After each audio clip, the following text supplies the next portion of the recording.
High, hello everyone. Welcome to Quantsapp. My name is Prasanna आणि आज जो आपण व्हिडिओ डिस्कस करणार आहोत, सो सिम्पली व्हिडिओमध्ये जे आपण डिस्कस करणार आहोत, सिम्पली ऑप्शन्स रायटिंग बद्दल आपण डिस्कस करणार आहोत. आणि डेफिनेटली जर तुम्ही प्रिव्हियस पाहिला असाल तर आपले काही व्हिडिओज ऑलरेडी आपण ऑप्शन्स रायटिंगवर बनवले आहेत. लाईक हिंदी इंग्लिशमध्ये अवेलेबल आहेतच, पण एक डिमांड होती की मराठीमध्ये पण एक व्हिडिओ झाली पाहिजे. सो एक आपण तेच घेऊन आलोय. सो ऑप्शन्स रायटिंग बद्दल थोडाफार जर सांगायचं म्हटलं ना, सो सिम्पली जर एक रायटरचं जर स्ट्राईक रेट किंवा इन द सेन्स जर एक पहिला आपण कॉल बाईंग बद्दल बघूया किंवा नंतर आपण ऑप्शन सेलिंग बद्दल बघूया. राईट. सो डेफिनेटली समजेल की काय डिटेलमध्ये आपण अजून जाऊ शकतो आणि समजू शकतो गोष्टी. राईट. सो थोडं मी डिटेलमध्ये जायचं ठरवलं या व्हिडिओमध्ये आणि डेफिनेटली काही इन्साइट्स पण तुम्हाला समजतील किंवा काही ऍडव्हान्स नॉलेज पण थोडंफार व्हिडिओमध्ये कव्हर केले आपण या. ओके.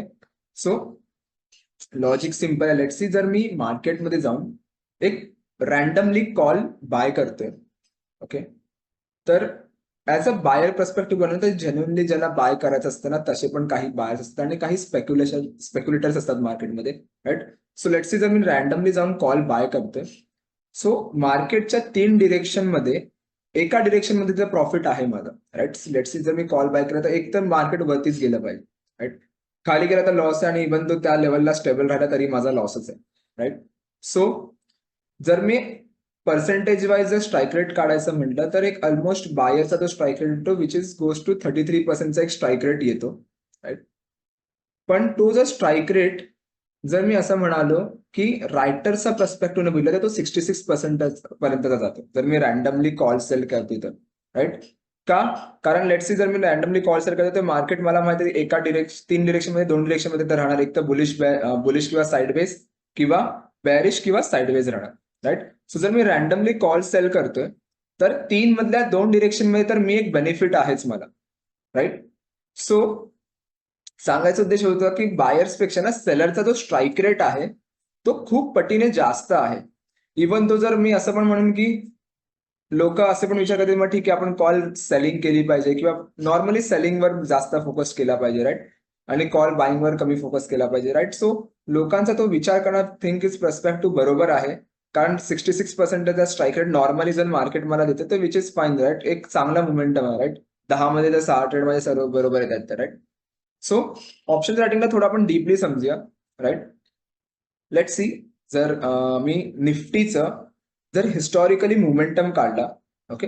म्हणजे मी 1-2 वर्षाची गोष्ट नाही करत आहे. मी 2000 आता मी रेकॉर्ड करतो 2024च्या आसपास. राईट. सो 2020 की 19च्या नंतर जर मी रेकॉर्ड करा तर निफ्टीचा जो on and average daily momentum जर मी बघतो ना, तो जास्तीत जास्त 2-2.5% किंवा जास्तीत जास्त 2.5-3% मॅक्स टू मॅक्स जर मी एक्सपायरीच्या आसपास बघितलं तरी. ओके. सो त्या मोमेंटवर तो चालतो, त्या रेंजमध्ये तो चालत असतो. लेट्स सी, जर मी रॅन्डमली जाऊन डेली जाऊन 200 पॉईंट किंवा 300 पॉईंट कॉल सेल करतोय आणि खाली जाऊन पुट सेल करतोय. ओके. 200 रॅन्डमली 300 पॉईंटची रेंज मध्ये आणि डेली जाऊन मी मार्केटमध्ये सेल करतो. ओके. नाव जो स्ट्राईक रेट माझा येतो ना, तो ऑलमोस्ट येतो 60-70 पर्यंतचा एक स्ट्राईक रेट निघून येतो जर रॅन्डमली मी डेली जाऊन जर सेलिंग करते. राईट. पण जर तो स्ट्राईक रेट येत असेल ना, त्यातला जर मी विनिंग काउंट बघितला. राईट. आणि विनिंग रेशो बघितला किंवा एक अमाऊंट बघितली तर ना तो डिफर करतो. का? एक रॅन्डमली विचार तुम्ही करून बघा की जर नॉर्मली जर 300 पॉईंटची रेंज बनत असती आणि एक स्टॅटिक जर मी घेऊन चालते आणि पैसे खरं बनले असते तर मार्केट एवढं डायव्हर्सिफाईड नसतंच. राईट. किंवा स्ट्रॅटेजीज एवढ्या डायव्हर्सिफाईड नसतातच. का? कारण प्रत्येकाला माहिती आहे की 300 पॉईंटच्या रेंजेस प्रत्येकाने मार्केटमध्ये पैसे कमवले असते. राईट. पण तसं ते नाही आहे. त्याचं रिझन असं आहे की लेट सी, मी 1-1.5 वर्षाचा स्पॅन एक पिरियड घेतला ज्यात मी सेल करतोय रॅन्डमली 300 पॉईंट. मला एक छोट्या प्रमाणात प्रॉफिट होणार. ठीक आहे. Which is fine. प्रॉफिट असतो तो बरे छोट्या प्रमाणात मोठा, पण एक मी प्रॉफिटेबल असणार. पण तो जर मी 2-2.5 वर्षाचा टाइम फ्रेम घेतला ना, I be on a loss. मी एका लॉस मध्ये असणार. का? कारण लेट्स तुम्ही 300 पॉईंट वरती जर प्रीमियम विकतात, 300 पॉईंट खाली विकतात, एक लेट्स ₹50 प्रीमियम भेटते तुम्हाला. हळूहळू डिकेला ₹50 तुमच्या हळूहळू खिशात येतात, विच इज फाईन. राईट. पण जेव्हा मार्केटमध्ये डिरेक्शन येते, जेव्हा मार्केट डिरेक्शन घेणार ना, तेव्हा तो जेवढा हळूहळू तुम्ही प्रीमियम खिशात घेऊन ठेवला ना, तो सगळा एकत्र घेऊन जाणार. राईट. ऍट दी एंड तो काय झालं, ऍट दी एंड तेच झालं की I be a loss, me loss मध्येच आहे, राईट. आणि हे मी सांगतोय ते मी नॉर्मली काही एक नॉर्मल बेसिसवर तर नाही बोलत आहे मी. मी हे तुम्हाला दाखवतो की काय ऍक्च्युली मार्केटचं specifically option as a option writer काय बॅरियर येतात आणि कसं आपण त्याला ओव्हरकम करू शकतो mainly, right. Options writing is a very good thing, 66% strike आहे, पण त्याला आपण थोडं डायव्हर्सिफाईड झालो आणि थोडं डायनॅमिक होऊन जर आपण त्याच्या स्ट्रॅटेजीज बनवत गेलो ना, किंवा रिसर्च जर आपण स्ट्रॉंग केलं तर डेफिनेटली त्याचा एक आउटपुट जो आहे तो चांगला मिळू शकतो. सो तो कसा फाइंड आउट करायचा त्यासाठी आपण एक कन्सेप्ट आधी इथे कव्हर करूया. ओके. सो जनरली मी स्क्रीन शेअर करतो व्हॉट्सअप. सो लेट्स सी, जर मी मार्केटमधून हिस्टॉरिकल मार्केटची हिस्टॉरिकल व्होलॅटिलिटी घेतली आणि करंट इम्प्लाइड व्होलॅटिलिटी घेतली आणि जर मी ट्रॅक केलं ना, तर डेफिनेटली मला काहीतरी मोमेंटम भेटलं. पण जर आता जी आपण कन्सेप्ट बघतो ना, ती अशी बघतोय की लेट्स सी, मी जो ऑप्शन सेल केला आहे तो केला आहे 20च्या व्होलॅटिलिटीवर. ओके. आयव्ही मी 20च्या व्होलॅटिलिटीवर सेल केलाय. उद्या जेव्हा जी इम्प्लाइड व्होलॅटिलिटी जी आपण एक्सपेक्ट करतो 20ची, ती झाली 30ची झाली इम्प्लाइड व्होलॅटिलिटी. ओके.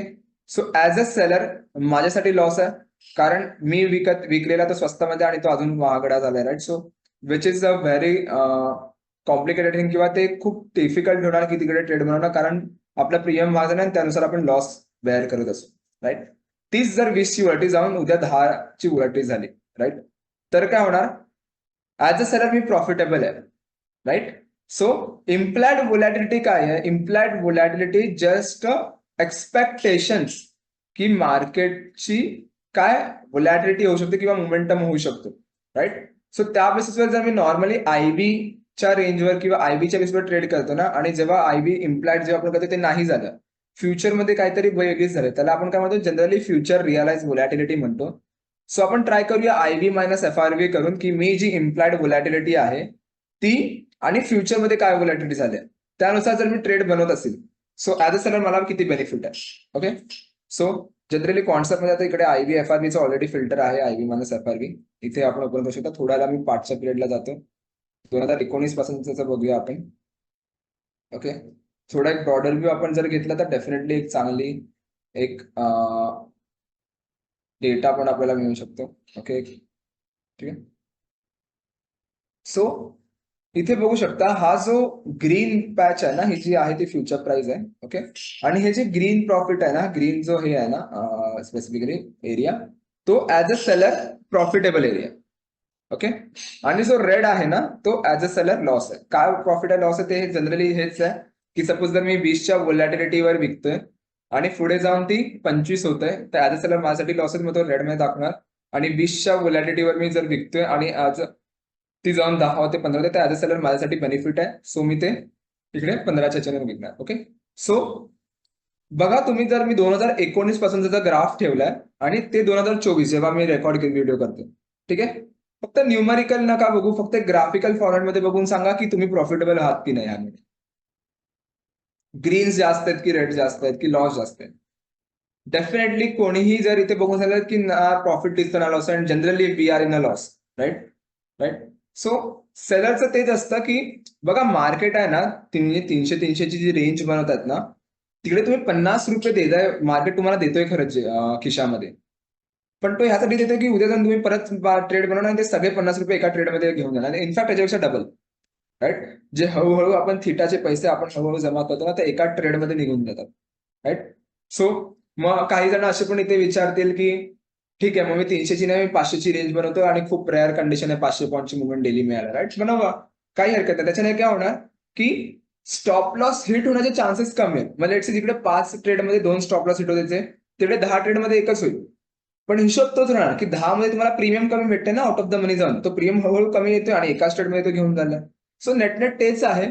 आणि इव्हन जर मी स्ट्रँगल्स बद्दल बघायला गेलो, स्ट्रँगल्स 2014-15च्या आसपास जर मी बघायला गेलो तर खूप जास्त चालायच्या प्रमाणात, कारण प्रत्येकाला त्या गोष्टीबद्दल एवढी माहिती नव्हती, राईट. आता प्रत्येकाला माहिती आहे की, आणि प्रत्येक स्ट्रॅटेजी जर तोच डिप्लॉय करतो तर डेफिनेटली तो पैसे नाही बनवून देणार आहे प्रत्येकाला, right. Option is a zero sum game, आपण त्यासाठी म्हणतो की जर कोण मी पैसे कमवतो तर समोरचा कोणतरी जातच असेल त्याच्या खिशातून पैसे, right. So it's a zero sum game, completely नाही पण आपण झिरो सम गेम म्हणतोच, राईट. राईट. सो आता ह्याला ओव्हरकम कसं करू शकतो, तर सिम्पली ह्याच्यात जो आपण रिलाय करतोय ना, आपण ते रिलाय करतोय फक्त थीटावरती, राईट? की मला थीटाने एक चांगली अपॉर्च्युनिटी मिळते, एक थीटाने चांगला फेज मिळतो किंवा एक चांगला बेनिफिट मिळतोय, कारण आपण पूर्णपणे त्या थीटावर रिलाय होतोय. त्यात पण वेगवेगळ्या मोमेंट असतात. जर लेट सपोज मार्केट ट्रेंड मध्ये असेल तर कधी कधी मला कॉल जो आहे तो 500 पॉईंट वरती सेल करावा लागतो, पुट जो आहे तो 200 पॉईंट खाली सेल करावा लागतो, राईट? इव्हन जर बॅरिश ट्रेंड असेल तर पुट मला कधी 500 पॉईंट खाली सेल करावतो, कॉल जो आहे 200 पॉईंट वरती सेल करावा, right? So depends upon the trend in the market, की मार्केटमध्ये वेगवेगळे ट्रेंड्स कोणते आहेत आणि त्या बेसिसवर आपण ट्रेंड नक्की घेऊ शकतो का, राईट? तर ते कसं आयडेंटिफाय करायचं, राईट? सो एक अल्गोरिदम आहे आपल्याकडे, आणि डेफिनेटली एक प्रोडक्ट जो आहे तो मी तुम्हाला दाखवायला इच्छितो, राईट? कन्सेप्ट ही एवढी डिटेलमध्ये सांगण्याची असंच आहे, याचं रिझन हेच आहे की बऱ्याच लोकांना वाटतं की 66% स्ट्राईक रेट जो आहे विच इज फाईन, आणि आपण रॅन्डमली जाऊन कॉल सिलेक्ट करू, आणि ते खूप मोठ्या प्रमाणात ते लॉस बेअर करतात, राईट? सो हे अवेअरनेस समजू शकता की हे एक अवेअरनेस आहे की नॉर्मली नाही होत ते. 66% स्ट्राईक रेट आहे, पण जर तुम्ही प्रॉपर मेंटेन केलात तर तुम्ही प्रॉफिटेबल आहात. रॅन्डम बेसिसवर जर तुम्ही जर सेल करता, definitely you are making a loss, तुम्ही पुढे जाऊन लॉस नक्की करणार आहात, राईट? सो आपण थोडाफार डिस्कस करूया व्हॉट इज ऑप्शन रायटिंग बद्दल, टूल बद्दल, आणि रेंज फोरकास्टिंगला तो कसा हेल्प करतो. ओके, सो ऑप्शन रायटिंग टूलसाठी आपण ट्रेडिंगवर यायचं आणि इथे ऑप्शन रायटरवर क्लिक करायचं. ओके, सो ऑप्शन रायटर जर मी टूलचा कन्सेप्ट सांगायचं म्हटलं तर सिम्पल आहे बघा. इथे पहिला जो आहे तो तुम्हाला इथे निफ्टी दिसतं. ऍज बाय डिफॉल्ट इथे पहिला निफ्टी येतो. एक्सपायरी सिलेक्ट करा, कोणत्या एक्सपायरीचा ऑप्शन तुम्हाला ट्रेड करायचं आहे. सो रिसेंटली जर मी क्लोजर वगैरे घेते तर माझ्यासाठी ही एक्सपायरी आहे, आणि इथे डेज टू आहे. तर तुम्हाला एक्सपायरी आता 3 दिवस आहेत. सो जर मला 2 दिवसासाठी ऑप्शन करायचं किंवा 3 दिवसासाठी ऑप्शन ठेवायचं, मी इथे होल्डिंगसाठी ठेवणार. ओके, त्यानंतर मी इथे काय करणार, सिम्पली एक मिनिट. ओके, सो लेट से मी 16 घेतो आणि मला 2 दिवसाची एक्सपायरी इथे होल्ड करायची. ओके, त्यानंतर ना इथे बघा, हा ना तुम्हाला ओव्हरऑल दी मार्केट कंडिशन सगळ्या बघून, ओव्हरऑल ग्रिक्स पॅरामीटर्स बघून इथे तुम्हाला 2 रेंज प्रोव्हाइड करतो. एक प्रोव्हाइड करतो अप्पर रेंज आणि एक प्रोव्हाइड करतो लोअर रेंज. ओके, की मार्केट जास्तीत जास्त ह्या रेंजमध्ये राहू शकतो, वरच्या वरती, आणि खालच्या खाली ह्या रेंजमध्ये राहू शकतो.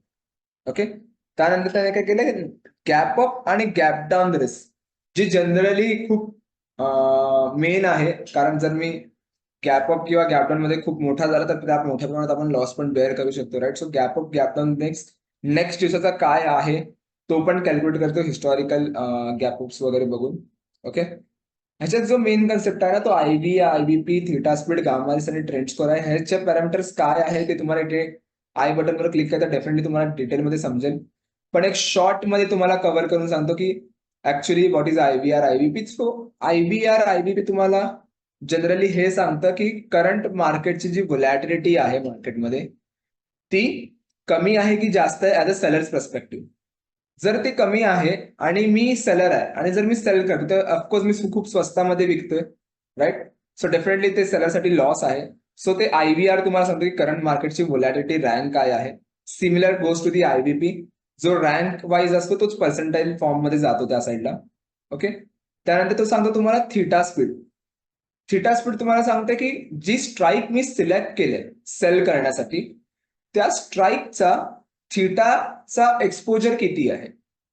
जर त्याचा थीटा एक्सपोजर जास्त असेल दॅट मीन्स की ऍज अ सेलर आपल्यासाठी ते बेनिफिट आहे, कारण त्याच्यावरती थीटाचा इम्पॅक्ट तुम्हाला जास्त मिळेल, राईट? सो थीटा इम्पॅक्ट काय आहे ते तुम्हाला इथे दिसेल. त्यानंतर आहे gamma risk. Gamma risk usually तुम्हाला सांगतोय की जी स्ट्राईक मी सिलेक्ट केला त्याच्यावर गामाचा एक्सपोजर किती. अगेन जसं जसं आपण क्लोज टू एक्सपायरी येतो तसं तसं आपल्याला गामा रिस्क त्या स्ट्राईकवर वाढत जातो, राईट? सो गामा रिस्क तुम्हाला कॅल्क्युलेट करतं. आणि लास्टला कॅल्क्युलेट करतं trend score. Trend score generally तुम्हाला सांगतोय की त्या मार्केटमध्ये त्या पर्टिक्युलर स्टॉक किंवा इंडेक्सचा ट्रेंड आहे की नाही. बुलिश ट्रेंड जसं आपण आता डिस्कस केलं, जर बुलिश ट्रेंड असेल तर डेफिनेटली तिकडून एक थोडा कॉल तुम्हाला वरच्या साईडचा सेल का सांगेल, पुट तुम्हाला 200-300 पॉईंटचा सेल करावा लागेल, राईट? सो ट्रेंड तुम्हाला फाइंड आउट करायला हेल्प करतो तो, की ट्रेंड काय आहे. ओके, आणि हे सगळे पॅरामीटर्स कॅल्क्युलेट करून एक स्ट्रँगल कोणता विकायचा ते सांगतो. सो जनरली आता जर मी निफ्टीमध्ये तर मला जनरली सजेस्ट करतोय की 22,750 जर मला 2 दिवस होल्ड करायचं आहे, एक्सपेला 3 दिवस आहेत, जर मला अजून ह्याच्या पुढे 2 दिवस होल्ड करायचं, आजचा दिवस आणि उद्याचा 1 दिवस होल्ड करायचा आहे, तर 22,750चा कॉल विकायला सांगते आणि 21,750चा पुट विकायला सांगते, राईट. आणि त्यानुसार सो माझा टार्गेट प्रॉफिट काय असणार पर लॉट, तर हा अमाऊंट आहे, आणि टार्गेट लॉस स्टॉप लॉस काय असणार, तर ही अमाऊंट आहे. सो जर मल्टिपल लॉटचा तुम्हाला प्रॉफिट अँड लॉस बघायचा असेल तर तुम्ही इकडून क्वांटिटीज पण वाढवू शकता. सो त्यानुसार तुम्हाला त्याचा प्रॉफिट आणि लॉस पण दिसून येईल. ओके. त्यानंतर लेट्स सी जर तुम्हाला काही वेगळे इंडिकेटर्स पाहिजे किंवा जर क्वांटसॅप इंडिकेटर्स जे आता मी डिस्कस करत होतो की जो इंडिकेशन्स आहेत जे आता आपण डिस्कस करतो ते का महत्वाचे आहे, कारण 66% जो नॉमिनल स्ट्राईक रेट आहे ना सेलरचा, तो आपण इझिली पुश करू शकतो 84% पर्यंत, राईट.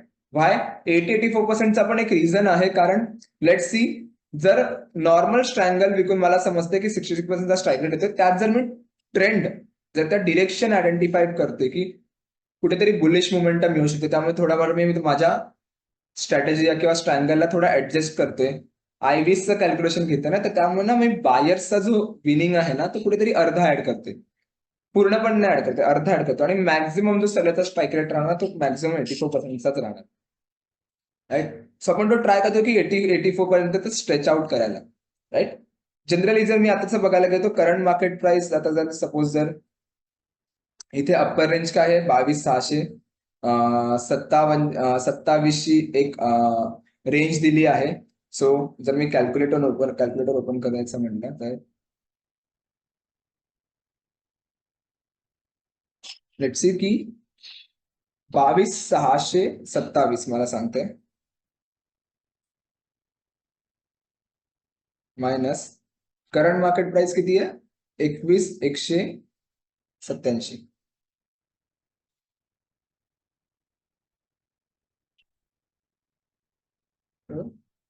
मला कॉल किती स्पेसिफिकली सांगते 1400,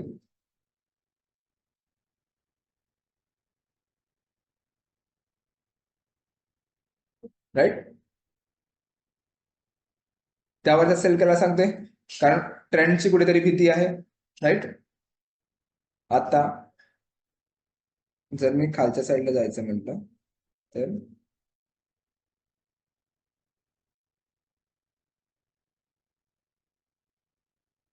एकवीस सातशे 75 सांगते 415, राईट.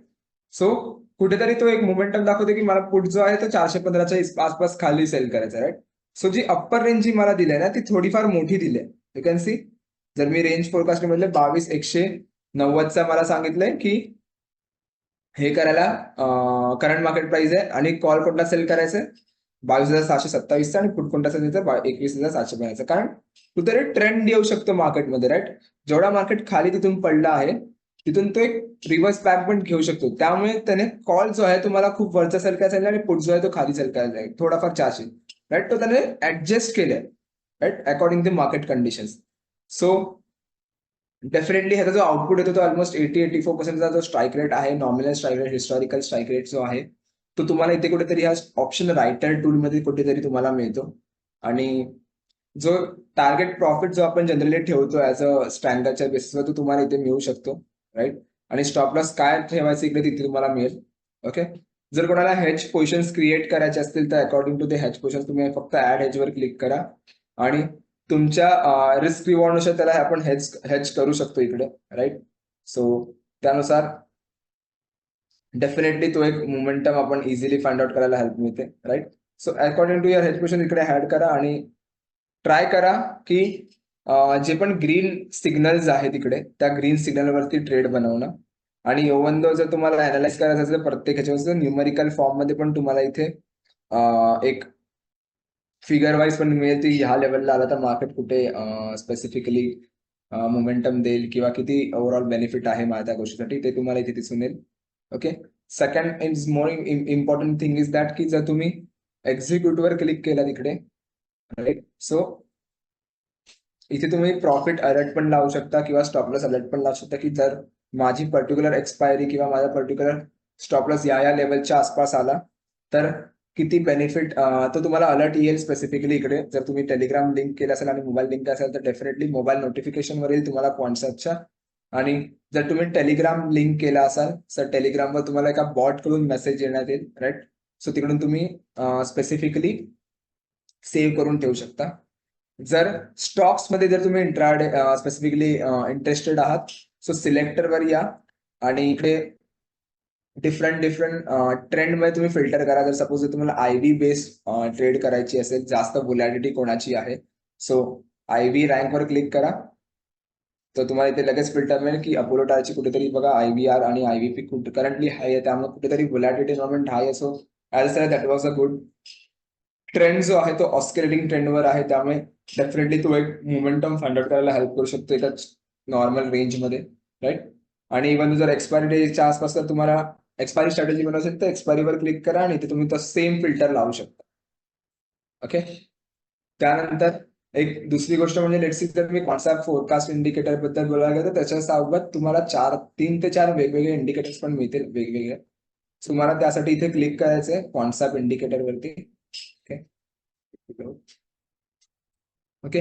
आणि जनरली वेगवेगळ्या indicators like highest call and put किंवा स्पेसिफिकली जर मी इथे क्लिक केलं तर बॉलिंजर बँड आहे, झेड स्कोर आहे आणि स्ट्रॅडल रेंज आहे, आयव्ही रेंज काय म्हणजे जनरली जर आयव्ही करंट आयव्हीला जर मी डिकम्पोज केलं डेली आयव्हीच्या रेंजनुसार तर डेली आयव्ही रेंज मला किती असली पाहिजे ते तुम्हाला इथे दिसेल. बॉलिंजर बँडच्या नुसार कोणती रेंज असते तर त्यानुसार तुम्हाला रेंज मिळेल. झी स्कोर स्टँडर्ड डिव्हिएशनचा जर एक पार्ट घेतला आणि त्याचा झी स्कोर कॅल्क्युलेट केला तर त्याच्यानुसार किती रेंज असेल ते तुम्हाला दिसेल. हायेस्ट ओआय आणि specially highest open interest call आणि पुढचा कुठे आहे त्यानुसार तुम्हाला ते रेंज फोरकास्ट करून मिळेल, राईट. पण जनरली इफ जर तुम्ही कॉन्सेप्ट इंडिकेटरवर फोकस केला तर डेफिनेटली जो हिस्टॉरिकल स्ट्राईक रेट आपण म्हणतो तर नक्की तुम्ही अचीव्ह करू शकता या डेटा पॉइंटने. आणि ऍज अ सेलर हे लाईफ इझी बनवतं, कारण जर मी मॅन्युअली जर प्रत्येक गोष्ट ट्राय स्पेसिफिकली एक्सेलवर बघायचं म्हणलं किंवा करायचं म्हणलं ना, विच इज नॉट पॉसिबल. आणि काय माहित जर मी ती करत असेल तर ती बरोबर करतोय का किंवा रिपोर्ट जर सगळ्या ती तेव्हा ती मोमेंटम गेली पण असेल, राईट. सो त्यासाठी ऑप्शन रायटर जो टूल आहे तो तुम्हाला हेल्प करतो. आणि स्पेसिफिकली प्रोप्रायटरी टूल एक म्हणू शकतो ऑप्शन रायटिंगसाठी, कारण बरेच पॅरामीटर आहे. आणि आता करंटली जर मी मार्केटमध्ये सगळं ऑटोमॅटिक आणि एआय बेस्ड चालू आहे आणि स्पेसिफिकली खूप एल्गोज चालू आहे, राईट. सो कुठेतरी आपल्याला पण माहिती आहे की एल्गोज ऍज अ ह्युमन थोडा फास्ट असतो, राईट. क्विकली जो सगळ्या गोष्टी हे करू त्याला फक्त एक कमांड दिली तर लगेच त्या गोष्टी तो फाइंड आउट करून तुम्हाला ती एक रेंज प्रोव्हाइड करू शकतो, राईट. सो त्यानुसार पण आपल्याला एक चेंजेस आणावे लागतील. जसं जसं मार्केट वेगवेगळ्या डायनॅमिक होत चालतं तसं ऍज अ ट्रेडर आपल्याला डायनॅमिक व्हावं लागेल, राईट. आणि त्यानुसार डेफिनेटली तुम्ही एकदा ट्रेड्स घेऊन बघा या डेटा पॉइंटने. डेफिनेटली एक खूप चांगला मोमेंटम किंवा एक चांगला अपॉर्च्युनिटी जी आपण म्हणू शकतो ती तुम्हाला इथे मिळू शकेल. ओके. ओके. आणि जर काही क्वेरीज असेल तर डेफिनेटली कमेंट सेक्शनमध्ये तुम्ही विचारा आणि नक्की टीम आपली सपोर्ट करेल त्यासाठी. काहीही असेल तर support@concept.com मेल आयडी आहे, तिकडे तुम्ही रीच करू शकता. Okay. Okay. Thank you so much everyone. Thank you so much for a time.